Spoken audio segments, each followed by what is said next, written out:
Sejam todos bem-vindos para mais um vídeo, estudo do Livro dos Espíritos. Estamos aqui todas as quartas-feiras, independentemente da hora. E se não tiver tempo de assistir a quarta-feira, pode assistir a qualquer outra hora, não tem problema. O importante é que assista, que reflita e que comente. Se não entender algum assunto abordado, e talvez muitos deles possam não entender, devido a todas as circunstâncias que envolveram a nossa educação, criação, seja ela religiosa ou não, faz com que nós entendamos a vida de diversos pontos, e esses pontos podem ser diferentes. Muito agradecido por estar aí deste lado, muito agradecido por estar-nos a acompanhar. Se ainda não é membro do nosso canal, que se inscreva, que comente, que partilhe, que seja uma pessoa ativa para a publicação e a divulgação daquilo que é a positividade da vida. E o conhecimento, quando positivo, deve ser partilhado por todos.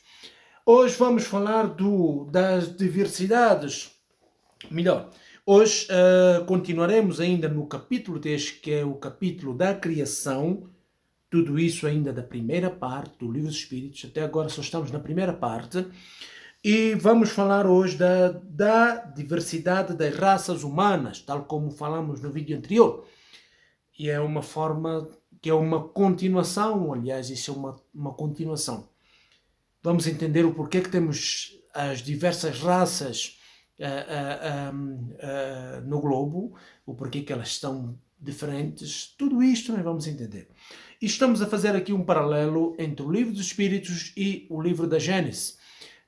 Embora não estejamos a fazer especificamente o estudo do Livro da Gênesis, mas para alguns pontos estamos a ir buscar alguns daqueles conhecimentos para que isso se torne um pouco mais esclarecido. Então, começaremos com a pergunta 52 e diz assim: de onde vêm as diferenças físicas e morais que distinguem as variedades de raças humanas na Terra? Nós já vimos que nós somos diferentes, seja pelo físico, e aqui não estamos a falar do tamanho do físico, ser mais alto ou ser mais gordo, não. Estamos a falar pelas cores que nós temos, não é? Pelas diferentes cores que nós temos, são muitas cores, e também pelas diferenças morais, não é? Porque é que uns estão mais moralizados, estão menos moralizados, outros pensam mais no bem, outros estão a pensar mais no mal, tudo isto, não é? As diferenças físicas e as diferenças morais. E a resposta é assim: do clima, da vida e dos hábitos. O mesmo se dá com dois filhos de uma mesma mãe, que educados longe um do outro e de maneira diferente, em nada se parecerão quanto ao moral. Não é o físico, agora aqui é quanto ao moral. Então, a parte do clima, ela altera, põe as pessoas um pouco mais escuras, um pouco mais claras, mas ela não traz traços novos. Mas nós vamos ler o ponto 39 e o ponto 40, que está no capítulo 11. Capítulo 11 da Gênesis.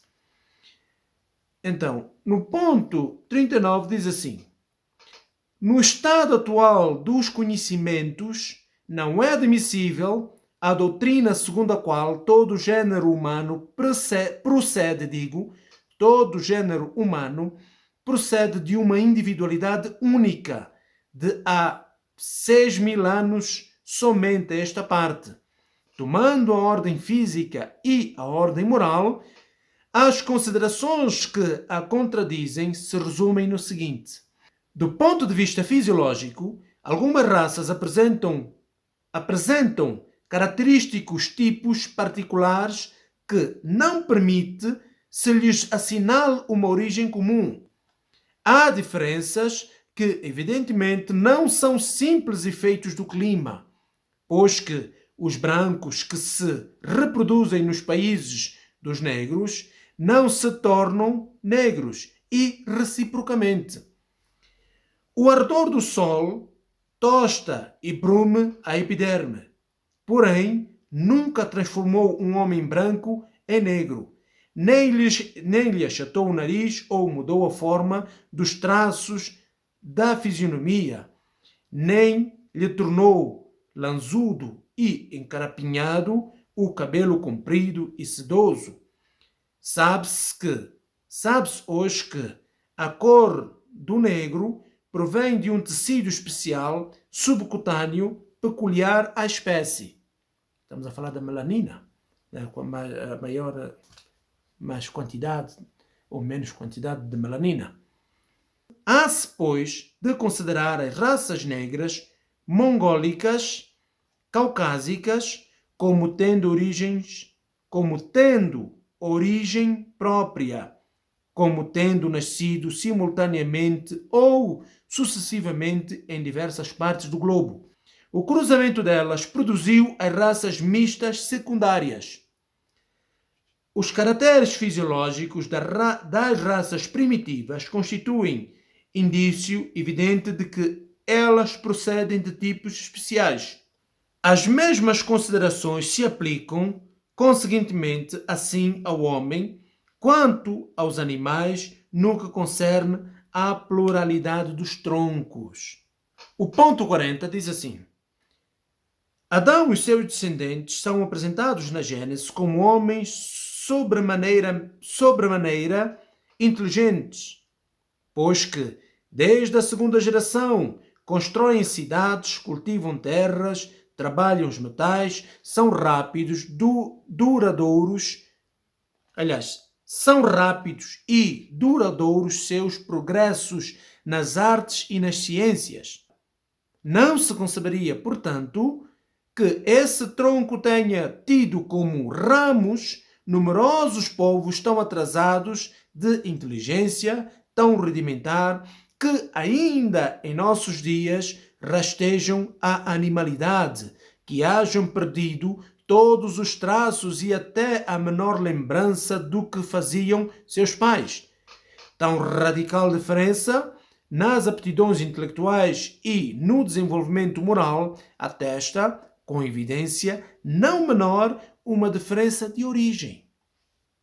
Então, já estamos aqui a ver que, analisando esses factos, antes de fazer as suas críticas e ficar aí, não, porque a Bíblia diz isso, a Bíblia diz aquilo, é preciso também analisar os factos. E nós não estamos aqui a contradizer a Bíblia.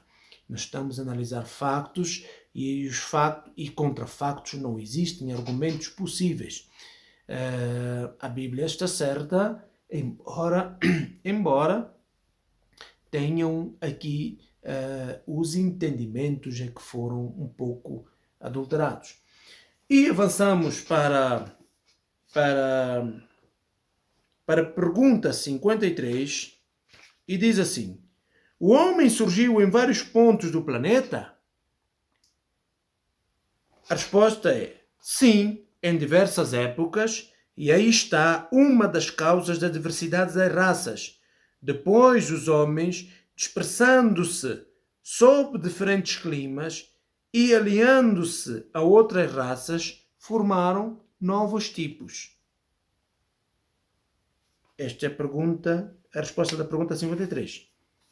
E também já vamos depois ler na Gênesis, vamos esclarecer mais isto. A linha A desta mesma pergunta diz assim: estas diferenças constituem espécies distintas?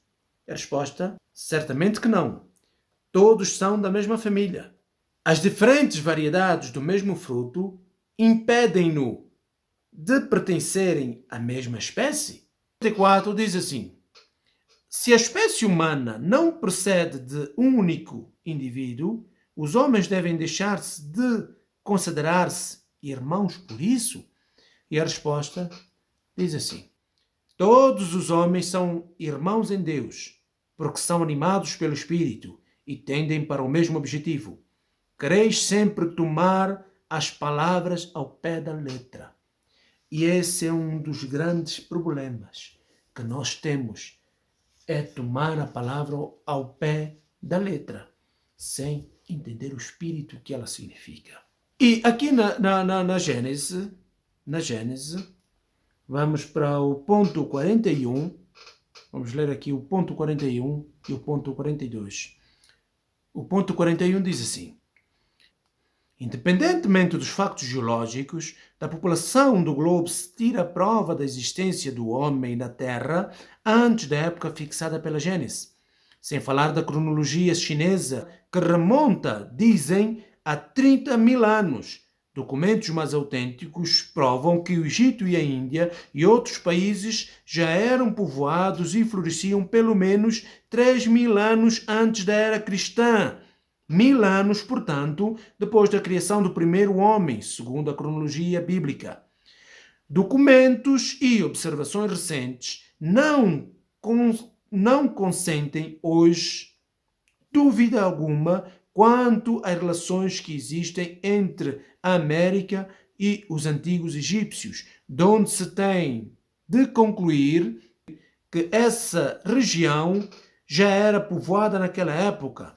Forçoso então seria admitir que em 1000 anos a posteridade de um único homem pode povoar a maior parte da Terra.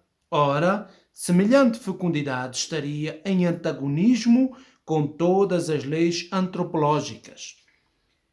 Aqui tem uma nota que diz assim: na Exposição Universal de 1867, apresentaram-se antiguidades do México que nenhuma dúvida deixam sobre as relações que os povos desse país tiveram com os antigos egípcios. O Sr. Leon Mechedin, penso que é assim, acho que é Mechadin, talvez, como nota fixada no templo mexicano da exposição, assim se exprimia: não é conveniente se publiquem prematuramente as descobertas feitas do ponto de vista da história do homem pela recente expedição científica do México. Entretanto, nada se opõe a que o público saiba desde já que a exploração assinalou a existência de grande número de cidades desaparecidas com o tempo, mas que a picareta e o incêndio podem retirar de suas mortalhas. As escavações puseram a descoberto por toda a parte 3 camadas de civilizações que dão ao mundo americano uma antiguidade fabulosa. É assim que todos os dias a ciência opõe-se. É assim que todos os dias a ciência opõe o desmentido dos factos à doutrina que limita há 6.000 anos a aparição do homem na Terra e pretende fazê-lo derivar de um único tronco. O ponto 42 diz assim: ainda mais evidente se torna a impossibilidade, desde que se admita com a Gênese que o dilúvio destruiu todo o gênero humano, com exceção de Noé e de sua família, que não era numerosa, no ano de 1656. 1656, fixem bem esse ano. No ano de 1656 do mundo, ou seja, 2348 anos antes da era cristã. Em realidade, pois, daquele patriarca e que dataria o povoamento da terra. Ora, quando os hebreus se estabeleceram no Egito, 612 anos após o dilúvio, estamos a falar de 6 séculos, tá? Já o Egito era um poderoso império que teria sido povoado, sem falar de outros países, em menos de 6 séculos, só pelos descendentes de Noé, o que não é admissível. Notemos, de passagem, que os egípcios acolheram os hebreus como estrangeiros. Seria de espantar que houvessem perdido a lembrança de uma tão próxima comunidade de origem quando conservaram religiosamente os monumentos da sua história. Rigorosa lógica, com os factos a corroborá-la da maneira mais peremptória, mostra, pois, que o homem está na Terra desde tempo indeterminado, muito anterior à época que a Gênese assinala. O mesmo ocorre com a diversidade dos troncos primitivos. Portanto, demonstrar a impossibilidade de uma proposição é demonstrar a proposição contrária. Se a geologia descobre traços autênticos da presença do homem antes do grande período diluviano, ainda mais completa é a demonstração. Então, estamos a ver aqui pontos que são pontos que nós devemos analisar. Em 6 séculos, existe uma impossibilidade material. Primeiro, existe uma impossibilidade de um homem poder fazer tantos filhos assim. Apenas 6 séculos. 6 séculos, 612 anos, são 6 séculos mais 12 anos. E este homem poder povoar a terra toda e, neste mesmo período, alterar os caracteres físicos dos homens. Ou seja, estamos a falar de Noé. Noé era judeu. Logo, ele não era branco como os europeus, mas não era negro. É um branco que é diferente dos outros brancos, vamos dizer assim. Fazer com que Noé pudesse, em pouco tempo, transformar o físico, ou melhor, as características que diferenciam as raças atuais, não é? É que nós temos uma diversidade de raças que vemos desde logo que elas não podem ter a mesma origem. Não é? Os indígenas das Américas, os aborígenes da Austrália, os povos africanos, sejam negros, sejam os brancos também do norte da África, que também são diferentes dos brancos europeus, os próprios brancos europeus, os indianos, os chineses, os japoneses, que são muito diferentes uns dos outros, isto sem falar de outros povos, não é? Estamos, os próprios astecas, os maias, são tão diferentes que era impossível um único homem, em muito pouco tempo, em 6 séculos, poder fazer uma diversidade de raças tão grandes. Não é? Então, a própria geologia já mostra que a Terra não está habitada há apenas de 4.000 anos para cá. Digo, 6.000 anos. 4.000 anos antes de Cristo e mais 2.000 anos depois de Cristo. Então estamos a falar de uma história de 6.000 anos. Já com Adão, toda aquela raça foi destruída pelo dilúvio, não é? E ficou apenas Noé. Então, em 6 séculos, 6 séculos é o período em que os judeus, os hebreus, foram para o Egito e foram escravizados no Egito. Não é? E neste período de 6 séculos era impossível ele ter podido criar as raças todas humanas, inclusive a população do Egito, não é? Que já era muito, mas muito povoada e muito adiantada na sua civilização. Os monumentos egípcios estão aí, provam de que eles eram muito, mas muito adiantados do que o povo daquela época. Portanto, nós não estamos aqui, como temos dito ao longo deste tempo, não estamos aqui a tentar contradizer a Bíblia, mas estamos aqui a mostrar pontos de vista diferentes para que consigamos perceber todos de que a forma com que a Gênese bíblica retrata a formação do ser humano, a formação do homem, devemos entender também como uma alegoria ou como uma forma de explicar o surgimento da humanidade.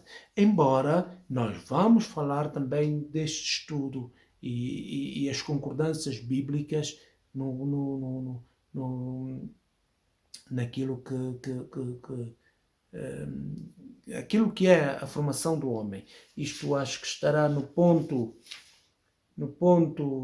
vai ser